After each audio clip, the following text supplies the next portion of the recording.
Assalamualaikum warahmatullahi wabarakatuh. Perkenalkan, nama saya Nurul Mulisa, mahasiswi jurusan Literasi Publik semester 4 di Universitas Muhammadiyah Sejene Rapang.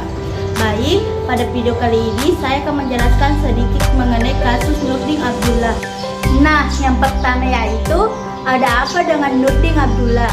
Nurdin Abdullah adalah salah satu gubernur Sulawesi Selatan yang sudah dinonaktifkan dan divonis selama 5 tahun penjara dan didenda sebanyak 500 juta atas kasus suap dan gratifikasi.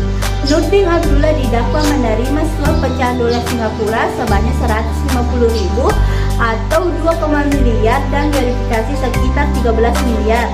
Kemudian Nurdin Abdullah juga didakwa menerima uang gratifikasi sebanyak 6,5 miliar dan SGDN 200.000 dari jumlah kontraktor. Kemudian Jaksa KPK berpendapat bahwa Nurdin Abdullah memang menerima suap sebanyak 150.000 dan 2,5 miliar dari pengusaha Agus Sucipto. Jaksa KPK juga berpendapat bahwa Nurdin Abdullah telah bersalah menerima gratifikasi dari peran kontraktor dengan modus uang operasional hingga uang sumbangan masjid. Nah, yang kedua yaitu kenapa hal tersebut bisa terjadi?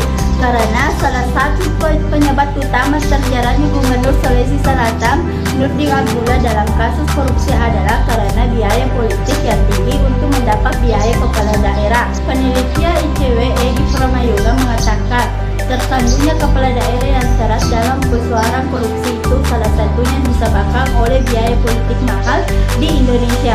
Menurut Litbang KPK, biaya dikeluarkan bupati atau wali kota rata-rata 20 miliar sampai 30 miliar. Sedangkan di level gubernur dari 20 miliar hingga 100 miliar. Dan banyak kalangan mengatakan bahwa pengeluaran itu tidak sebanding dengan gaji mereka dapatkan selama 5 tahun menjabat, sehingga ketika nantinya mereka menang dan menjabat dia harus mencari cara untuk menutupi kebutuhan itu, baik balas budi atau membayar kembali, dan korupsi menjadi salah satu cara mereka ambil karena gajinya tidak akan cukup menggantikan uang tersebut. Faktor selanjutnya yaitu bisa menjabat kata pakar hukum tata negara. Para kepala daerah tersebut memiliki peluang terbuka melakukan korupsi karena lemahnya pengawasan sistem birokrasi. Yang ketiga, apakah kasus Nurdin Abdullah berkaitan dengan mata kuliah akuntansi sektor publik? Menurut pendapat saya, ya, berkaitan karena para akuntansi sangat penting dalam memastikan laporan pertanggungjawaban keuangan dan kinerja yang tepat dan menerapkan hingga membuka peluang besar untuk melakukan tindakan dapat merugikan keuangan maupun perekonomian negara. Seperti pada kasus Nurdin Abdullah yaitu menerima suap, apalagi korupsi itu disebabkan oleh adanya kekuasaan, kesempatan dan keserakahan oleh kebutuhan yang paling penting.